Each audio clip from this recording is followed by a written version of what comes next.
So I'm out here by the pond, thinking about Professor Anton's last video about ontology.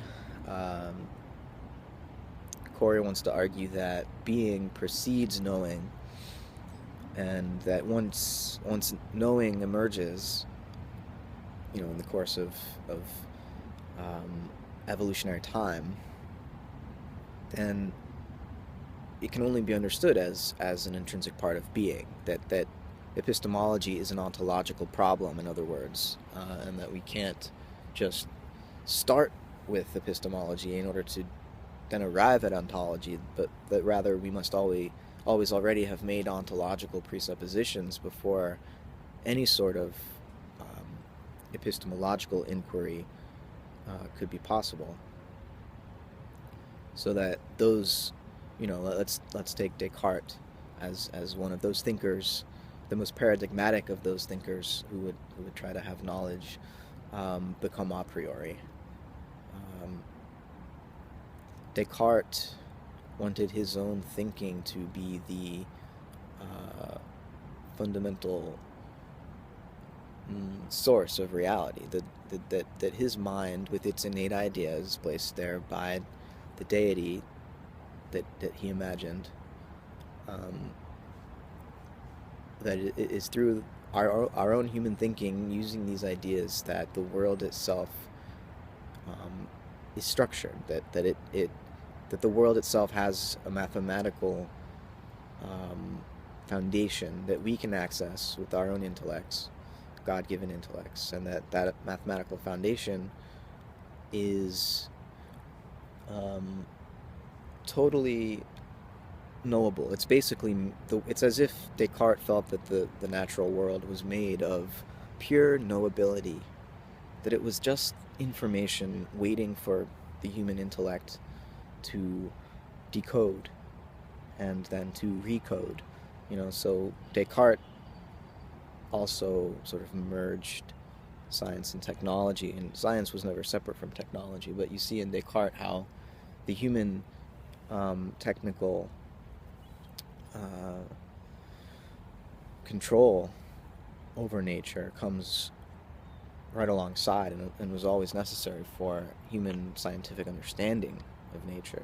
So then, in our contemporary period, you'll have thinkers like Daniel Dennett, who will, or before Dennett, a scientist, a physicist like Richard Feynman, who said, if I can't take a thing apart and put it back together again, then I don't understand how it works or what it is. And so for him, to understand the nature of the physical world meant to reduce it to some mechanism or set of mechanisms that could be described uh, without remainder by some sort of a mathematical function.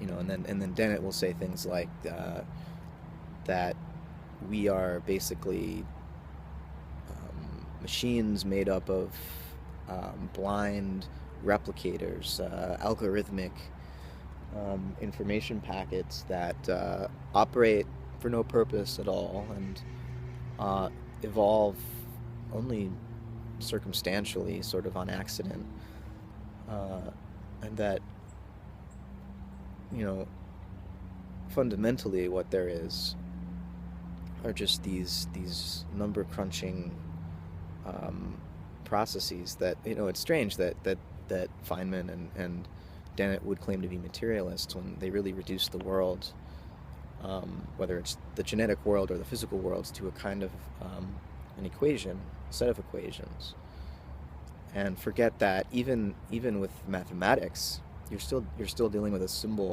symbolic system. You're dealing with metaphor, right? So even science, even mathematical physics, is dealing with and cannot escape metaphor, right? So the very basis upon which the world is known through human language, it's all resting on metaphor.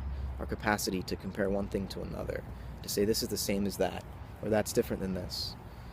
Um, Even when we say 3 plus 2 equals 5, that's a discovery, I think, because there's nothing in, it's true, but there's nothing in 3 and 2 that's, identical to 5, right? The equal sign there isn't identity. There's a certain symmetry, certainly. 2 plus 3 does add up to 5, but, can you see the metaphorical structure here? How it's a certain an identification of identifiable entities is being made, in the same way that when we say like the pond mirrors the sky, or to say that the sky is an ocean, rather, or that the ocean is a sky. That's to identify things that are different, and yet in that identification to recognize some sort of a symmetry, something that they actually do both share. So in the same way, 2 and 3 in some sense share in fiveness, and that mathematical formula, a very simple one, reveals that symmetry to us, but only because we're able to operate metaphorically upon the world. So, the point being here, that scientific materialism is, in fact, a kind of idealism, covert idealism. It's a Cartesian approach to understanding nature, I think. And what Corey is trying to call to mind is the way in which, well, the human being itself is part of nature. And if the human being itself is part of nature, then nature can't just be blind mechanism in motion. There must be something about nature that's already, in some sense, significant,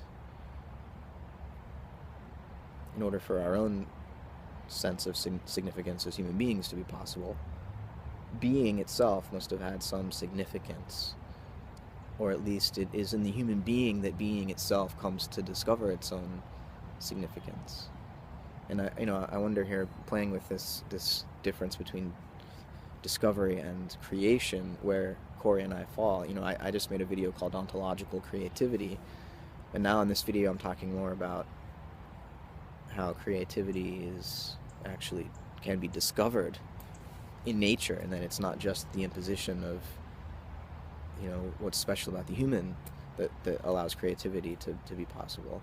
Nature was already creative, and the human artist, let's say, discovers that creativity in nature and tries to imitate it, perform it. And I think the Cartesian scientist thinks that they're discovering not creativity in nature, but mechanism, determinism in nature. But really they're inventing it. Just as I was saying, the Cartesian scientist really weds technology and science, engineering and science, such that the human ability to manipulate nature, to tie nature to the rack and torture it to see what each torture device can elicit as a response from nature, whether we're talking about smashing atoms together, or building telescopes or whatever, where we're finding ways of peering into the secrets of nature, of extending the senses that our organism initially provided us with. We're hacking the system, and all these ways of understanding nature are not just passively witnessing what was happening before we started interfering. The whole point about modern science, or technoscience, I think, is that it knows the world by intervening, entering into and disturbing the world. And I'm not trying to say that technology is inherently bad or in some sense anti-ecological, but certainly may not be inherently so, but technology has been one of the primary causes of the ecological crisis, or rather our inability to enter into relationship with technology in such a way that it remains, attentive to its surrounding environment, the Earth community.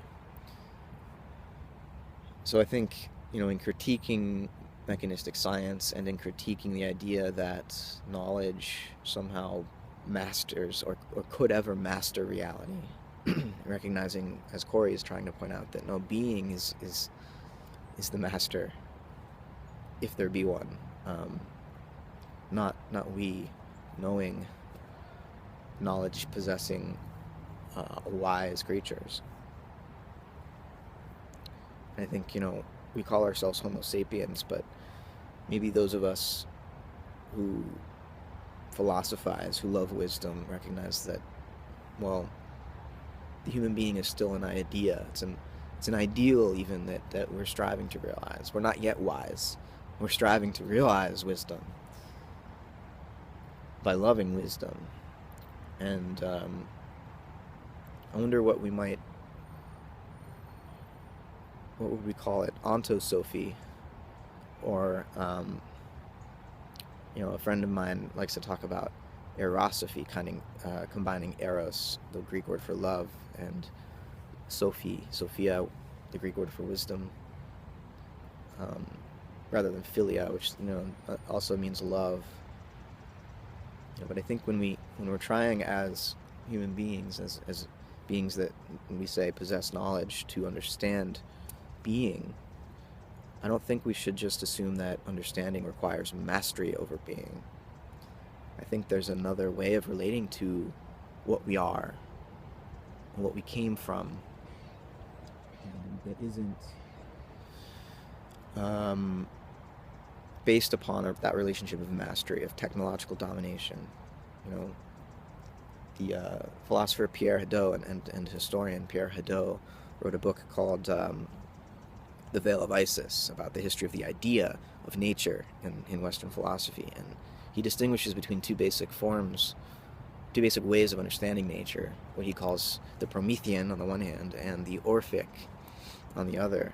Now, the Promethean is the Cartesian, technologically empowered way of knowing nature that I've been talking about, and the Orphic is this more poetic, receptive, mystical way that recognizes nature as inherently mysterious, and in some way that the meaning of nature is withdrawn from our immediate knowledge, from our ability to reflect upon it, because it is the very source of our own ability to reflect in the first place. And so the Orphic has this more, I guess you could say that the Orphic understands not knowing and being in a sort of polar relationship to one another, where relationship is the key term there. And whereas the Promethean wants to steal knowledge of nature so that man has power over it. Just interesting to think about these different ways of entering into relationship with being.